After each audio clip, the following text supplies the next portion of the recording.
Hello everyone, नमस्ते अनि स्वागत छ हजुरहरूलाई हिमालय किचनमा। आज म हजुरहरूको लागि लिएर आएको छु एकदमै मिठो, सबैलाई मनपर्ने र स्पेसली बच्चाहरूलाई चाहिँ झन् एकदमै मनपर्ने रेसिपी। आज म बनाउँदैछु चिकन फिङ्गर।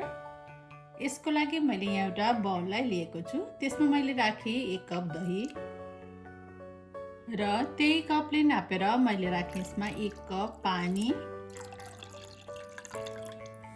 यसमा मैले राखेँ आधा सानो चम्चा जति गार्लिक पाउडर।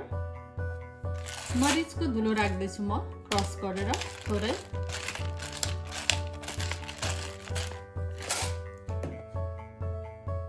नुन राखेँ मैले थोरै आफ्नो स्वाद अनुसार। अब यसलाई मिक्स गरौँ।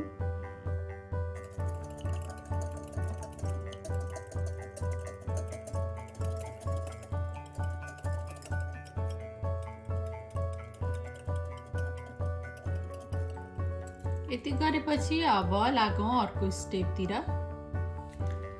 ल अब मैले यहाँ 2टा चिकन ब्रेस्टलाई लिएको छु।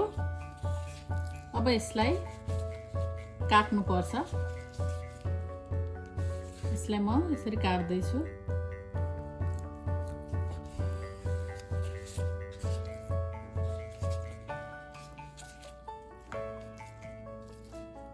र यसलाई पनि त्यसै गरी म काट्दैछु।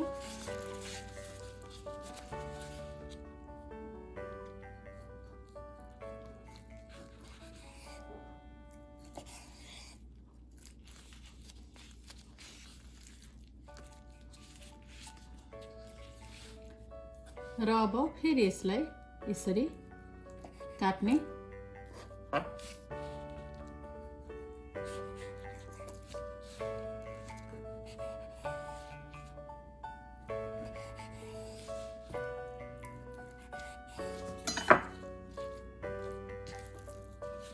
यसलाई चाहिँ यसरी यस्तो लामो लामो पिसमा काट्नुपर्छ। धेरै मोटो बनाउनु हुँदैन, ठिक्कको बनाउनुपर्छ यो पिसहरू। यसै गरी म सबै पिसहरूलाई काट्छु।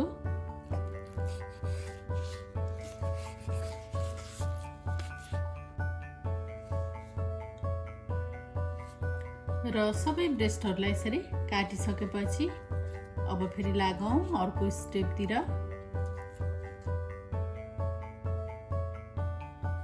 ल मैले यहाँ लिएँ अघि मैले बनाएको दहीको घोललाई। यसमा म बिस्तारै बिस्तारै अघि मैले काटेको सबै चिकन ब्रेस्टलाई राख्छु।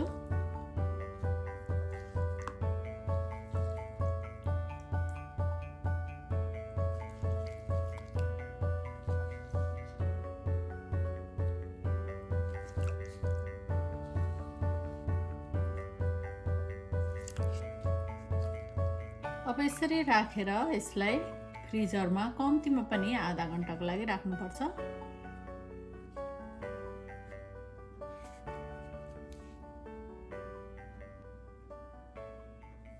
ल मैले यहाँ लिएको छु 2 कप मैदालाई। यसमा मैले राखेँ थोरै नुन, 1 सानो चम्चा ओरिगानो, आधा सानो चम्चा गार्लिक पाउडर, फेरि मरिचको धुलो राखेँ मैले 1/4 चम्चा जति राखेँ यसमा। अब यसलाई मिक्स गरिदिउँ।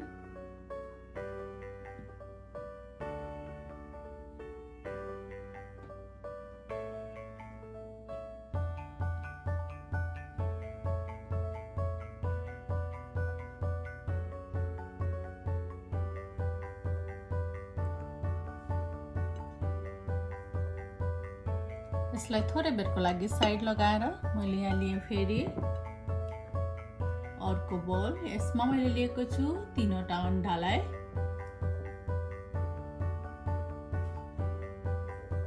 र यसमा पनि मैले राखेँ थोरै नुन,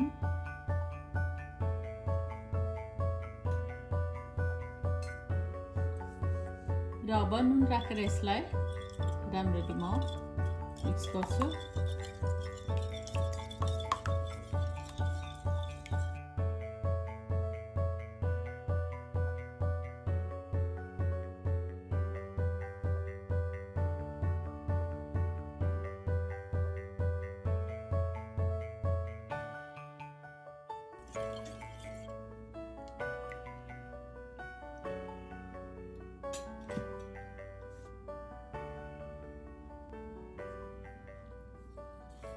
र आधा घण्टा भएपछि मैले यहाँ चिकनलाई लिएँ र अब यसलाई म यसरी प्लेटमा झिक्छु।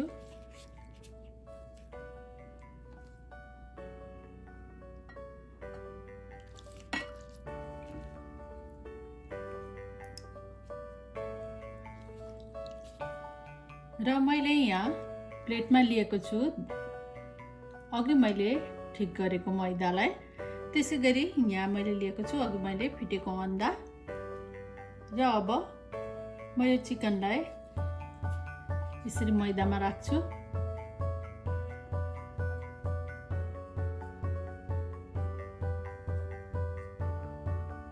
र यसलाई म अब अन्डामा राख्छु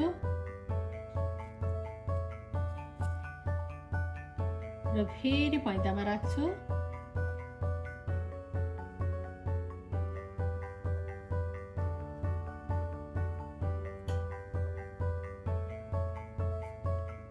र यतिको भएपछि यसलाई म साइडमा राख्छु।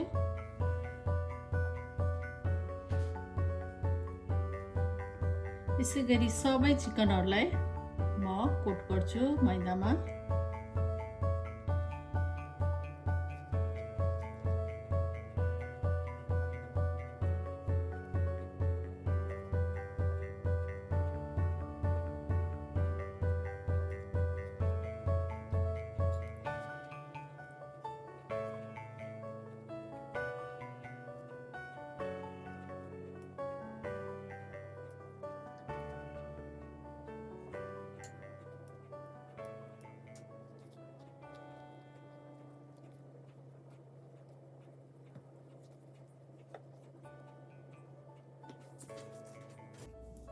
सबै चिकनहरूलाई मैले कोट गरिसकेँ। अब यसलाई म 1 घण्टाको लागि फ्रिजरमा राख्दैछु।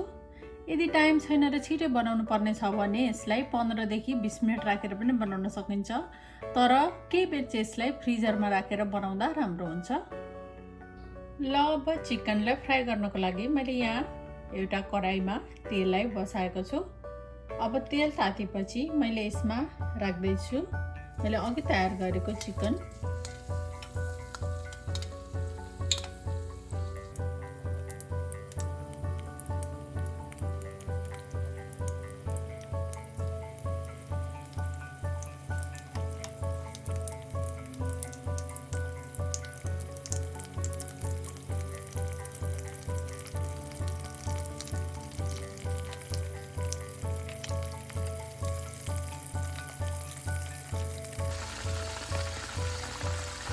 यसलाई दुवैतिर फर्काउँदै चलाउँदै रातो र क्रिस्पी हुने बेलासम्म फ्राई गर्नुपर्छ। यसलाई मैले दुवैतिर उल्टाइ पल्टाइ पकाएपछि अब यो पाकेर रेडी भएको छ।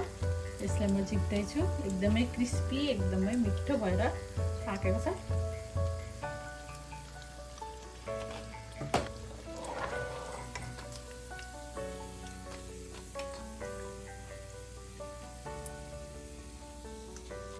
र मैले यसमा राखेँ बाँकी रहेको चिकन।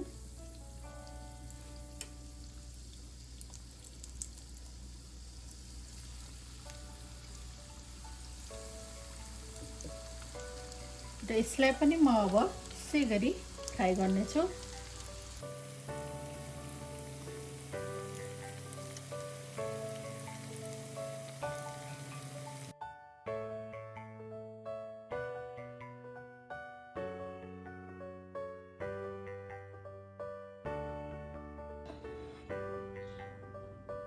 एकदमै मिठो क्रिस्पी चिकन फिङ्गर चाहिँ अब यसरी बनेर खानको लागि रेडी भएको छ। यो एकदमै क्रिस्पी बनेको छ, एकदमै मिठो। यसलाई बनाउन पनि सजिलो छ, एकदमै छिटै नै बन्छ। सजिलै घरमा सजिलैसँग पाइने इन्ग्रिडियन्ट्सहरूबाट हामीले यसलाई बनाउन सक्छौँ। हस् त यो सजिलैसँग तयार हुने चिकन फिङ्गर्सको रेसिपी हजुरहरूलाई राम्रो लाग्यो भने हाम्रो भिडियोलाई लाइक कमेन्ट सेयर गरिदिनु होला। यस्तै रेसिपीहरूको लागि हाम्रो च्यानललाई सब्सक्राइब पनि गरिदिनु होला। सब्सक्राइब गरिसकेपछि नजिकै रहेको नोटिफिकेसन बेललाई पनि अवश्य पनि क्लिक गरिदिनु होला।